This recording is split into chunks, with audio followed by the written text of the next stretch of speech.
नमस्कार दोस्तों, स्वागत है आपका आप ही के चैनल में। कल के लिए चर्चा करेंगे निफ्टी बैंक निफ्टी की। आज का भी थोड़ा सा हालचाल देखेंगे, हमारा क्या व्यू था, कैसे रहा। और कल डेट होने वाली है आपकी 13 अक्टूबर, दिन रहेगा शुक्रवार का। कल है वीकली कैंडल की क्लोजिंग। ठीक है। आज मूव था क्या, नील बटे सन्नाटा। नील बटे सन्नाटा। ये जो लेवल था, इसकी सीपी दोनों चट कर गए। और क्या था, 44,600 का लेवल था, इसकी सीपी दोनों चट कर गए। ठीक है। और टेलीग्राम पे ये जो चीज़ें मैं वो आपको दिखा देता हूँ जो मैंने लिखी हैं जाते जाते। सुबह सेल दिया था, पोजिशनल। ठीक है, sell Nifty intraday but don't trade in today expiry, ये साला था मेरे दिमाग में। ठीक है। देन ये तो स्विंग ट्रेडिंग है भाई। स्विंग ट्रेडिंग में 90% प्लस एक, क्या था वो, नालको। नालको पिटा है बस। सितंबर से लेके अब तक अक्टूबर में कम से कम 8 9 10 ट्रेड दे दिए, मिनिमम 5 से 8% एक में प्रॉफिट है। आईजीएल भी दिया हुआ है। ठीक है। अब ये लिखा है फिर मैंने 2 बजे कि भाई सीपी लगता है दोनों जीरो हो जाएंगी 19,800 की, ऐसा दिख रहा है। और उससे पहले एक ट्रेड दिया था बजाज फाइनेंस को, आप शॉर्ट कर सकते हैं पोजिशनल। ये मुझे सेलिंग का कैंडिडेट यहाँ से दिख रहा है, प्रॉफिट बुकिंग आ सकती है, अच्छा खासा भागा है। तो ये तो था भैया आज का लेखा जोखा। अब किस प्रकार से मार्केट कल रह सकता है, आपको सिमिलर टाइप का कुछ एनालिसिस दिखेगा जैसा कल था। कोई ज़्यादा चेंजेस नहीं दिखेंगे क्योंकि लेवल्स जो हैं वही हैं। बस फर्क क्या है, बैंक निफ्टी आपका 100 पॉइंट ऊपर है और ज़्यादा कोई खास फर्क नहीं है। जो कल था उससे थोड़ा सा 100 पॉइंट ऊपर आपका बैंक निफ्टी है, उससे कोई मतलब नहीं है। चीज़ें वैसी की वैसी हैं जैसी थी। तो शुरू करने से पहले दोस्तों बता दूं, मैं अपना पर्सनल व्यू आपके साथ शेयर करता हूं। जितनी मुझे छोटी सी नॉलेज है मार्केट की, मैं कोई सेबी रजिस्टर्ड एनालिस्ट भी नहीं हूं। जो मैं शेयर करता हूं, जो मुझे दिखता है, जो मुझे लगता है, वो मैं बोलता हूं। आप ट्रेड लेने से पहले से फाइनेंशियल एडवाइजर से जरूर सलाह लीजिए। आपके प्रॉफिट एंड लॉस का मैं, मेरा चैनल कहीं से भी जिम्मेवार, रिस्पॉन्सिबल नहीं है। शुरुआत करेंगे दोस्तों बैंक निफ्टी से ही, जिसके लिए मैं बेयरिश हूँ। ठीक है, जिसके लिए मैं बेयरिश हूँ। अब बात आती है कि बेयरिश हूँ तो, बेयरिश होते हैं तो क्या करते हैं, शॉर्ट करते हैं। अब बेयरिश है तो शॉर्ट है तो कैसे करना है वो चीज़। ठीक है, सिंपल सी बात है। अब किस प्रकार से कल आप इसको ट्रेड कर सकते हैं, है ना। यहाँ पे अगर आप दोस्तों एक चीज़ देखेंगे तो जो जोन बनते हैं सेल करने के, जो जोन बनते हैं सेल करने के, खा गया मार्केट एक एक एक एक घंटा, कुछ भी नहीं हुआ। लपेट लिया बिल्कुल सीपी को। अब नोट करिएगा चीज़ों को। या तो ये भैया 44,500, ठीक है, इस लेवल के नीचे अगर ट्रेड करता है कल के दिन, तो आप एसएल रखिए 44,600। शॉर्ट करना है बैंक निफ्टी को। टारगेट है बिलो, इसके बिलो टारगेट है 43,800 के बिलो टारगेट है। ठीक है। अब मान लीजिए हो जाती है तेजी, तेजी हो जाती है, मैं कुछ नहीं करूंगा, मैं साइड बैठा रहूंगा। अगर मुझे ये इस जोन में मिलता है, अगर मुझे ये इस जोन में मिलता है, यहाँ 45,000 दिख रहा है आपको, है ना। अब ये जोन है क्या, ये जो यहाँ पे एरिया बन रहा है, ये एरिया है क्या, ये एरिया है 44,840 से लेके 45,000 आप कह लीजिए, मोटा मोटा 150 पॉइंट का एक जोन है। इस 150 पॉइंट के जोन में मैं सेल करना चाहूंगा विद एसएल ऑफ 45,100। यहाँ पे भी मेरा रिस्क डिफाइंड है। ठीक है, और जब मैं इसके नीचे सेल करता हूँ, यहाँ पे भी मेरा रिस्क डिफाइंड है। और टारगेट मैं यहाँ से सेल करूंगा तब भी मेरा पोजिशनल टारगेट इसके बिलो है। मतलब पहला यही मान के चलिए 43,800। हाँ, पर मैं कुछ यहाँ पे प्रॉफिट बुक करता रहूंगा। यहाँ से अगर सेल करते हैं तब भी मेरा टारगेट 43,800 के आसपास है। जो कुछ प्रॉफिट बुकिंग के एरिया रहेंगे वही रहेंगे। ये यहाँ पे कुछ प्रॉफिट बुकिंग रहेगी 44,000, 40 के आसपास कुछ प्रॉफिट बुकिंग रहेगी, देन 43,800 के आसपास प्रॉफिट बुकिंग रहेगी। मतलब यहाँ तो कंप्लीट एग्जिट है और एसएल को पीछे से ट्रेल करते चलना है, ठीक है। इतना आप खुद करिए। इतना भी नहीं होता है तो ट्रेडिंग करने का आपका फर्ज नहीं है, धर्म नहीं है, हट जाइए। एसएल को ट्रेल करना सीखिए। 100 150 पॉइंट में आपको बैंक निफ्टी मिलता रहता है, कॉस्ट पे आ जाइए अपने। अब ये तेजी का व्यू इसमें देखिए, सेटअप इसका बड़ा बेरिश है, इसमें मुझे कुछ ज्यादा वो नहीं। जब ये 45,100 के ऊपर क्लोज कर देगा, इस लेवल के ऊपर जब बैंक निफ्टी की क्लोजिंग आएगी, तो मैं 44,900 का एसएल लेके बाय करने की सोचूंगा पोजिशनल बेसिस पे और एटीएच के लगभग का टारगेट पर। ये होगा तब, तो इसको मैं अभी इतना डिस्कस नहीं करता हूं। अगर स्क्रीन पे दिखेगा लाइव मार्केट में, मैं टेलीग्राम पे आपको शेयर कर दूंगा, ठीक है। जो अभी प्लान है फिलहाल कल के लिए वो यही प्लान है। समराइज कर देता हूँ, 44,900 के आसपास आप सेल करिए, 45,100 का आप एसएल रखिए, ठीक है। इसके आसपास से 30-40 पॉइंट ऊपर, 30-40 पॉइंट नीचे, है ना। या फिर वीक दिखता है शुरू में ही, तो जैसे ही 44,500 के नीचे ये ट्रेड करना चालू करता है, आप सेल का अटेम्प्ट ले सकते हैं 44,600 के एसएल के साथ। यहाँ से जिस चीज़ की मैं जो चीज़ इमेजिन कर पा रहा हूँ अभी, एंटिसिपेट कर पा रहा हूँ, ये जो पीस हुआ है वो मैं ये एंटिसिपेट कर पा रहा हूँ, या फिर ये यहाँ से ऐसे एंटिसिपेट कर पा रहा हूँ। अभी फिलहाल यही है।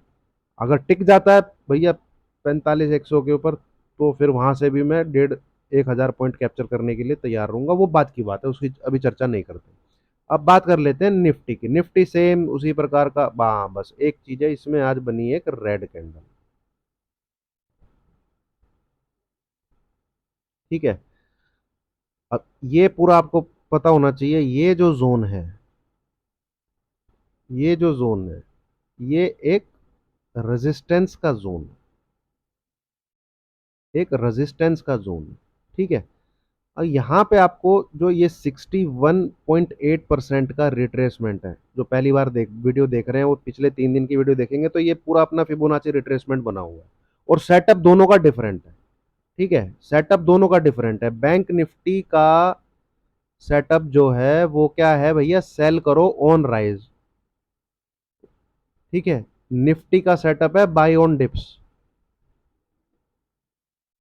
तो ये फर्क है, दोनों के दोनों में डीसिंक हो रखा है, दोनों के दोनों में डीसिंक हो रहा है। इसमें अच्छी खासी तेजी हुई है, ठीक है। ये यहाँ पे आके ये पैटर्न भी बना सकता है, इस प्रकार की तेजी है इसकी, क्योंकि देखिए ये गैप है, देन ये गैप है। तो जब गैप बना के आप एक रैली को सस्टेन करते हैं, गैप बना के जब आप एक रैली को सस्टेन करते हैं, तो उस रैली में स्ट्रेंथ होती है, उस रैली में स्ट्रेंथ होती है, ठीक है। तो यहाँ पे जिस दिन ये इस 61.8% इस लेवल के ऊपर क्लोज कर देता है, this level is 19,882, this level is 19,882, तो उस दिन आप कॉल को कैरी करके जाइए पोजिशनल बेसिस, ठीक है। टारगेट 20,100, 20,250 एंड 20,400 अगले 4 से 5 दिन में, अगर ऐसा होता है तो। इंट्राडे बेसिस, अगर आप कल सिर्फ इंट्राडे का चार्ट अगर देखें, तो ये 2 दिन से यहां अटक रहा है, 2 दिन से, एंड दिस लेवल इज 19,850। तो कोई अगर रिस्की ट्रेडर है, अगर कोई रिस्क मतलब, तो इसको एसएल रख के शॉर्ट कर सकता है निफ्टी को, निफ्टी को शॉर्ट कर सकता है 19,850 का। ऐसा ये मैं कोई 5 मिनट की कैंडल क्लोज बेसिस कुछ नहीं बोल रहा, ये लेवल ट्रिगर भी हो जाता है ना।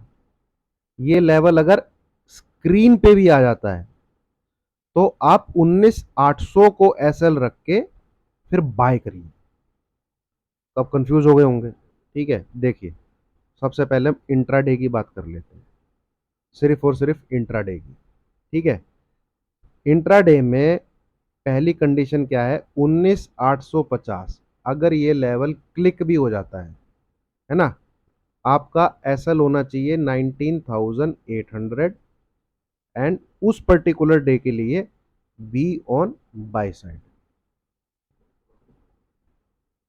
हो सकता है आपको 19,920 70-80 पॉइंट की तेजी मेरे ख्याल में आपको उस दिन मिल जानी चाहिए।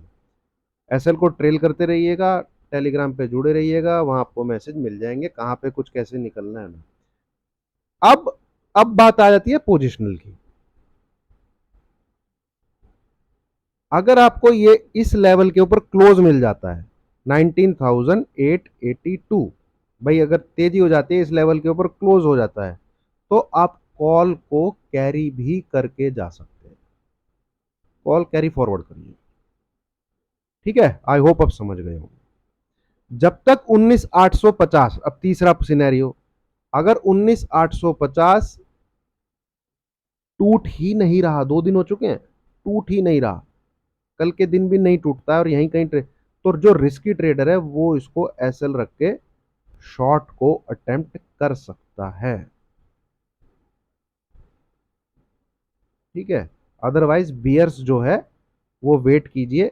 ये जो लो है इस कैंडल का, जो मतलब वेडनेसडे की ओपनिंग थी, एक बार देख लेते हैं इसको। 19,000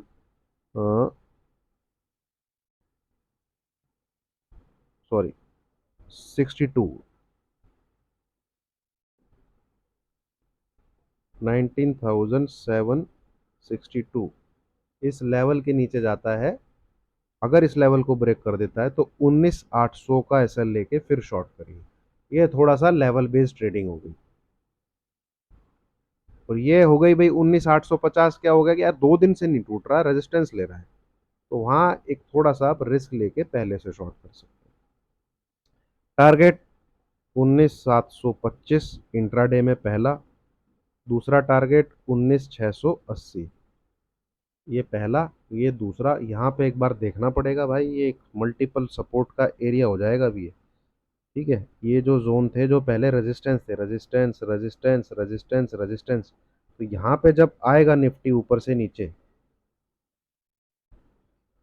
यहाँ पे जब नीचे की तरफ आएगा इस तरफ, ये ये वाले जोन में जब आएगा तो एक बार देखना पड़ेगा यार, कहीं ये मतलब ये पैटर्न बना के ऊपर तो नहीं जा रहा है ना। तो यहाँ पे एक बार सचेत हो जाना है 19,680 के आसपास। क्या ये ब्रेक होता है और इसके नीचे क्लोज कर दिया तो फिर मेरे टारगेट पोजिशनल बेसिस, फिर ये है 19,200 बिलो, जो ये वेव बन रही है, ठीक है। हालांकि लेवल्स पे कंफर्म करेंगे, लेवल्स पे कंफर्म करेंगे, ठीक है। 19,500 तक तो जाएगा, फिर ये 19,480 ब्रेक होगा तो 19,250 200 इस तरीके से लेवल्स पे कंफर्म करते हुए चलेंगे। बट ये व्यू बन जाएगा फिर, जैसे बैंक निफ्टी में व्यू बना हुआ है ना। बट फिलहाल निफ्टी भाई बाई ऑन डिप्स का सेटअप है, बुलिश है निफ्टी। बस एक यहाँ पे थोड़ी सी जो है नेगेटिव जो चीज है, एक तो कैंडल रेड बनी है टॉप पे साथ में आज, है ना, ट्विजर टाइप। दूसरा ये 2 दिन से एक 19,850 को नहीं क्रॉस कर पा रहे हैं। तो ये चीजें हैं दोस्तों। वीडियो अच्छी लगी हो तो लाइक कीजिए, शेयर कीजिए, चैनल को सब्सक्राइब कीजिए। अंत में जो कल लेवल आपको फोकस करने हैं 19,850 निफ्टी में, 19,762 ये भी एक अच्छा लेवल है। नीचे की तरफ 19,725 ये प्रॉफिट बुकिंग का आपका लेवल है। दूसरा प्रॉफिट बुकिंग का लेवल है आपका 19,680। इसके नीचे गिरावट में ये लेवल कल जजमेंट डे का मतलब जजमेंट देगा मार्केट को, निफ्टी को, कि तुम बुलिश हो कि तुम बेरिश हो। And this level will perform कि आपको तेजी करनी है कि मंदी करनी है। नहीं क्लिक होता तो ठोको, क्लिक हो जाता है तो फिर एसएल का काम करेगा 19,800, फिर बाय करना है, ठीक है। वीडियो को 2 बार देखिए, मैंने क्या क्या बोला है उसको समझिए, कॉपी पेन लेके नोट करिए। रिस्क हर केस में, हर सिनेरियो में, निफ्टी हो चाहे बैंक निफ्टी हो, वो डिफाइंड है, वो इतना बड़ा नहीं है कि आप बहुत बड़ा लॉस लेके बैठ जाओ। कहीं पर भी निफ्टी का एसएल 40-50 पॉइंट से बड़ा नहीं है, कहीं पर भी बैंक निफ्टी का एसएल 100-150 पॉइंट से बड़ा नहीं है। टारगेट्स बड़े हैं। ज़ोन है, उस ज़ोन में आता है तो शॉर्ट करिए, उस ज़ोन में नहीं आता है तो दूर से बैठे रहिए। दूर से बैठे रहना सबसे बड़ा ट्रेड है, हर किसी के बस की नहीं होता, तो वो पहले अपने अंदर लेके आइए, वो काबिलियत होनी बहुत ज़रूरी है। ट्रेड लेके स्क्रीन को देखना और ट्रेड ना लेके स्क्रीन को देखना, इन दोनों चीज़ों में बहुत अंतर है। ठीक है? चलिए, थैंक यू वेरी मच।